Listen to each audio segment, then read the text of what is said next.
তৎকালীন জামাতের ৭১-এর ভূমিকাকে আপনি কিভাবে দেখেন? দেখেন ভাই, আমি তখন শিশু মানুষ ছিলাম। ওই রকম কোনো দলের ভূমিকাকে বিশ্লেষণ করার মতো আমার সেই মেধা, যোগ্যতা, জ্ঞান বাস্তবে ছিল না। কিন্তু পরবর্তী পর্যায়ে এ লোকদের সাথেই তো আমরা কাজ করেছি। একটা লোক হঠাৎ করে যেমন খারাপ হয়ে যায় না, তেমনিভাবে একটা লোক হঠাৎ করে ভালো হয় না। মানুষের জীবন আচার এটা একটা ধারাবাহিক বিষয়ের ব্যাপার। তা আমরা যাদের সাথে চলেছি তাদেরকে শতগুণে আমাদের চাইতে শ্রেষ্ঠ দেখেছি। তাদের মধ্যে কোনো ধরনের আমরা মানুষের অকল্যাণ করবেন কাজ করা তো দূরের কথা, কোনো কুচিন্তাই আমরা তাদের মধ্যে দেখিনি।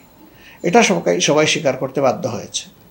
কারণ এই মুরব্বীদের দুইজন তো সরকারের 3টা মিনিস্ট্রি সার্ভ করেছেন। কল্পিত অনেক অভিযোগ তাদের বিরুদ্ধে আনা হয়েছে, কিন্তু তাদের বিরুদ্ধে অপকর্ম বা দুর্নীতির অথবা স্বজনপ্রীতির একটা অভিযোগও কেউ উত্থাপন করতে পারেনি। কোরআন তাদেরকে এইভাবেই, আল্লাহর কোরআন এবং রাসূল করিম সাল্লাল্লাহু আলাইহি সাল্লামের সুন্নাহ তাদেরকে গড়ে তুলেছিল। এই যে লোকদের বিরুদ্ধে ৭১ সাল পরবর্তী ৭২ সালের যে সরকার শুরু হলো, সেই সরকার যারা সমাজে অপকর্ম অপরাধ করেছিল তাদের তালিকা তৈরি করেছে, তাদের বিরুদ্ধে মামলা করেছে, যুদ্ধ অপরাধীদের তালিকা তৈরি করেছে। আমার জানা মতো একজন ছাড়া কারো বিরুদ্ধে এই ধরনের অভিযোগ ছিল না। আর যার বিরুদ্ধে ছিল তিনি আদালত থেকেই খালাস পেয়েছেন, শেখ মুজিব সাহেব থাকা অবস্থায়। তো সেইভাবে আমরা যদি দেখি বিষয়টা, এটা আসলে অ্যাবসলিউটলি একটা রাজনৈতিক প্রপাগান্ডা।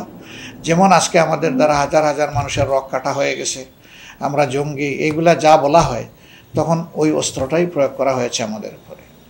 আমরা কি বলেছিলাম তখন? জামাতে ইসলামীর নেতৃবৃন্দের কাছ থেকে আমাদের জানার সুযোগ হয়েছিল যে ওনারা মুক্তিযুদ্ধে যাননি কেন, অংশগ্রহণ করেননি কেন। ওনারা পরিষ্কার বলেছেন যেই মুক্তিযুদ্ধ পার্শ্ববর্তী একটা দেশের সহায়তায়, সমর্থনে, সাহায্যে হবে, সেই মুক্তিযুদ্ধ বাংলাদেশের জনগণের কপালে মুক্তি নিয়ে আসবে না।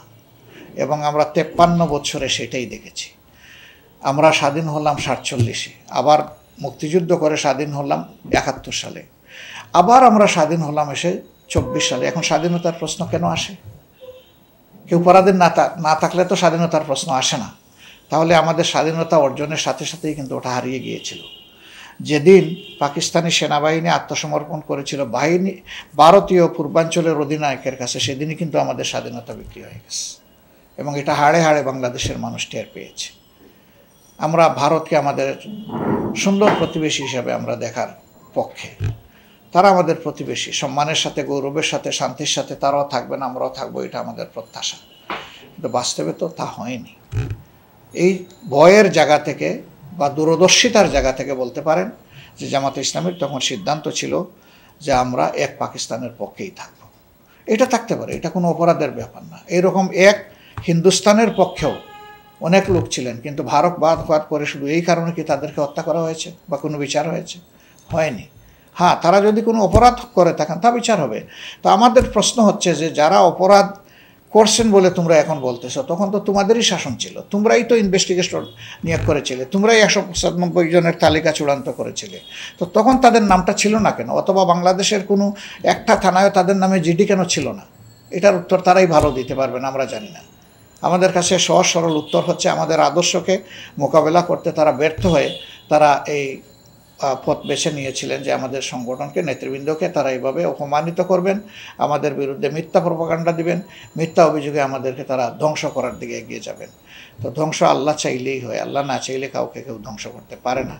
মানুষের মৃত্যু হয় কিন্তু তার আদর্শের মৃত্যু হয় না।